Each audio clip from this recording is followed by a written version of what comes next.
కి ఒక అలవాటుగా మార్చిండు. ఈనాడు ముఖ్యంగా రాజకీయ నాయకులకు ఈ అలవాటు వ్యసనంగా మారింది. ఉదయం నాకు ఎన్ని పత్రికలు వచ్చినా ఖచ్చితంగా హెడ్లైన్స్ అయినా ఈనాడు పేపర్ నేను తిరిగేస్తా. ఎందుకంటే నికార్సైన సమాచారం. మిగతా దాంట్లో కొంచెం మసాలాలు, కలర్స్ అవి ఇవి యాడ్ అవుతుంటాయి. ఇది యాక్చువల్ వార్తని ఈ 2-3 పత్రికలు చదివిన తర్వాత వాస్తవం ఏముందో తెలుసుకుందాము అని ఈనాడు తెలంగాణ రాష్ట్ర ముఖ్యమంత్రిగా 5-10 నిమిషాలైనా ఈనాడు పేపర్ నేను తిరిగేస్తాను.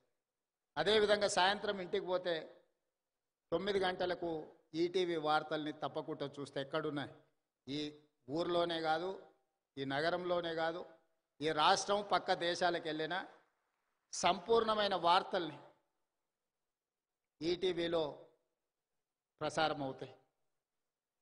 వాళ్ళ ఆలోచనలను కాకుండా జరిగిన వాస్తవాలను ప్రజలకు అందించాలన్న వారి స్ఫూర్తి ఈరోజు ఈనాడులో కానీ ఈటీవీలో కానీ కనిపిస్తుంది. అదేవిధంగా రామోజీరావు గారి గురించి ఆలోచన చేసినప్పుడు ఆశ్చర్యకరమైన అంశాలు కనిపిస్తాయి. పచ్చళ్ళు తినిపించిన రామోజీరావు గారి గొప్పతనం ఉంటుంది. పత్రిక చదివిన రామోజీరావు గారి గొప్పతనం కనిపిస్తుంది. ప్రసార సాధనాలు మార్గదర్శి చిట్ ఫండ్కి, రామోజీ ఫిలిం సిటీకి, ప్రియా పచ్చళ్ళకి, ఈనాడు పేపర్కి దేనికి పొంతనలేదు.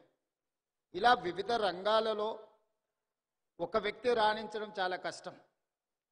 ఒక వ్యక్తికి ఒక విషయంలో టాలెంట్ ఉందంటే మనం అర్థం చేసుకోవచ్చు. అతను నిరంతరం అందులో కృషి చేయడం, అందులోనే ప్రయత్నం చేయడం అనేది ఆ వ్యక్తికి అందిన ఒక విద్య అనుకోవచ్చు.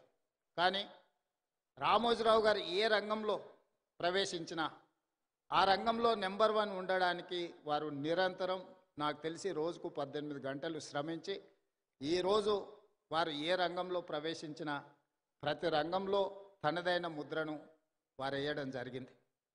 అందుకే ఈనాడు రామోజీ సంస్థ ఈ రామోజీ ఎక్సలెన్స్ అవార్డు కార్యక్రమాన్ని పెట్టడం ద్వారా ఈరోజు అవార్డు గ్రహీతలను గుర్తించడమే కాకుండా భవిష్యత్తులో ఇంతకుముందు చంద్రబాబు నాయుడు గారు ఏదైతే చెప్పినరో ఈ అవార్డు అనేది ఒక గొప్ప గౌరవంగా భవిష్యత్తులో ఇది రాణిస్తుంది అని నేను కూడా వారితో ఏకీభవిస్తున్నా.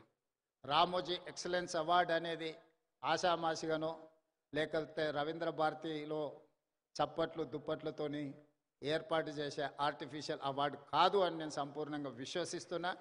ఈరోజు అవార్డు గ్రహీతలకు ఖచ్చితంగా వారి శ్రమకు, వారి నైపుణ్యానికి ఒక గుర్తింపు, రామోజీ గారి ఆలోచనలని భవిష్యత్ తరాలకు అందించడానికి మీరు, మేము, మనందరము చేయగలిగిన ప్రయత్నం అంతా చేయాలి.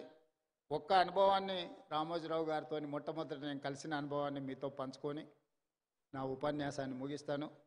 2009 సంవత్సరంలో శాసనసభ ఎన్నికలు జరిగినాయి. ఎన్నికల తర్వాత ఓట్ల లెక్కింపుకు 1 రోజులు సమయం ఉండే. మేము అప్పుడు అన్ని లెక్కలు వేసుకున్నాం, తప్పకుండా ప్రభుత్వం వచ్చేటట్టే ఉందని. మరి ప్రభుత్వం వస్తే మంత్రులు కావాలనే కోరిక కూడా ఉంటుంది కదా. ఈరోజు ఆంధ్రప్రదేశ్లో వాళ్ళు చాలామంది మంత్రులు ఉన్నారు. ఒక 4 మిత్రులను కలిసి రామోజీరావు గారి సమయం తీసుకున్నాం. సార్ మిమ్మల్ని కలవాలనుకుంటున్నాం మేము అని. రాండి అన్నాడు. 4 కలిసి రామోజీరావు గారి దగ్గరకు వచ్చినాం. మా నడక, మా చూపులను బట్టి ఆయనకు అర్థమైంది వీళ్ళేదో మంత్రి పదవులకు పైరవి కోసమే వచ్చినట్టున్నారని.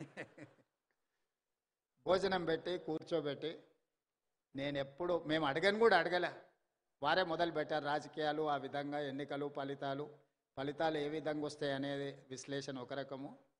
నేను ఇప్పటివరకు ఎప్పుడు చంద్రబాబు నాయుడు గారికి నేను ఎవ్వరికి మంత్రి పదవి ఇవ్వాలని చెప్పలేదు. నా దగ్గరికి ఎవరు వచ్చినా మంత్రుల కంటే కూడా ఎమ్మెల్యేలకు బాగా రాణిస్తారని నేను సూచన చేస్తూ ఉంటాను. మీ 4 కూడా అదే సూచన అని వారు మాకు, అంటే మా మనసులో ఉన్న మాటను గుర్తించి, అంతకుముందు బయట చాలామంది మంత్రివర్గం అంతా చంద్రబాబు నాయుడు గారు, రామోజీరావు గారు చిట్టి పంపిస్తారు, చంద్రబాబు నాయుడు సార్ మంత్రివర్గాన్ని ఏర్పాటు చేస్తాడని బయట చర్చ జరుగుతుండేది. సరే రామోజీరావు గారు మా 4లో ఎవరికో ఒక్కరికైనా తప్పకుండా చెప్తాడు అనుకొని మేము వచ్చినాము. వారు రాజకీయ నాయకులకు కానీ ప్రభుత్వంలో కానీ ఇలాంటి సూచనలు ఎప్పుడు నేను చేయను. మీరు కష్టపడి పనిచేయండి. మీరు మంచి చేస్తే తప్పకుండా నా పత్రికలో స్థానం ఉంటుంది. మీరు చెడు చేస్తే మాత్రం మొదటి పేజీలో స్థానం ఉంటుంది. మీరు ఏది కావాలనో కోరుకోండి అని చెప్పి మంచి భోజనం పెట్టి, రామోజీరావు గారు మంచి హోస్ట్. నేను ముఖ్యమంత్రి అయిన తర్వాత కూడా వస్తే చాలాసేపు భోజనం పెట్టి చాలా విషయాలు మాట్లాడారు. ముఖ్యమంత్రిగా వచ్చినప్పుడైనా ఏదైనా పనుల విషయంలో ప్రస్తావిస్తారేమో నేను అనుకున్న, వారు ఏం మాట్లాడలేదు. వారు చెప్పిండ్రు ఇది నా బాధ్యత, ఎందుకు సార్ రెస్ట్ తీసుకోవచ్చు కదంటే, నిత్యం నాకు ఈ పనిలోనే ఒక సంతృప్తి ఉంటుంది. ప్రతి పేజు నేను చదువుతాను. అక్కడక్కడ వారు స్పెల్లింగ్ కరెక్షన్స్ ఉంటే కూడా పత్రికలో వచ్చిన ఆ డేటా అంటే మ్యాటర్ని కూడా వారు రౌండప్ చేసి పెట్టి, అందులో ఏం తప్పులు ఉన్నాయో కూడా మార్క్ చేసి పెట్టి వారి టేబుల్ మీద కనిపించింది. అంత నిబద్ధతతోని వారు పనిచేసిండ్రు కాబట్టే ఇంత గొప్ప సంస్థను నిర్మించగలిగినరు. రామోజీ అనేది ఒక పేరు కాదు, ఒక బ్రాండ్. ఈ బ్రాండ్ను కొనసాగించాల్సిందిగా, కొనసాగించే క్రమంలో మా వంతు సహకారం, మా సహకారం ఏం లేదు, మేము మీకు అన్యాయం చేయకపోవడం మీకు పెద్ద సహకారము. మా ప్రభుత్వం వైపు నుంచి సంపూర్ణంగా రామోజీ గ్రూప్ సంస్థలకు సంపూర్ణమైన సహకారం ఉంటుంది. Ramoji film city, Ramoji ETV కావచ్చు, ఈనాడు కావచ్చు, తెలంగాణకు, హైదరాబాద్ నగరానికి ఒక గొప్ప గౌరవం. ఈ తెలంగాణ గౌరవాన్ని ముందుకు తీసుకువెళ్ళడానికి మా రాష్ట్ర ప్రభుత్వం తరఫున సంపూర్ణమైన సహకారం ఉంటుంది. అదేవిధంగా పెద్దలు వెంకయ్యనాయుడు గారు, ఎన్వి రమణ గారు సూచన చేసారు తెలుగు భాష గురించి. తప్పకుండా మేము ఈ మధ్యకాలంలో ప్రభుత్వం ఇస్తున్న జీవోలు మిగతా వాటిని తెలుగులోనే ఇస్తూ ఉన్నాం. కాకపోతే ఇంకా అది కొంత సమయం పడుతుంది.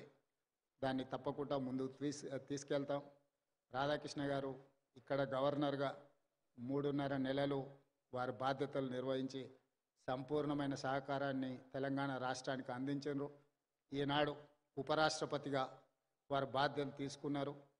ఆనాడు ఉపరాష్ట్రపతిగా వెంకయ్య నాయుడు గారు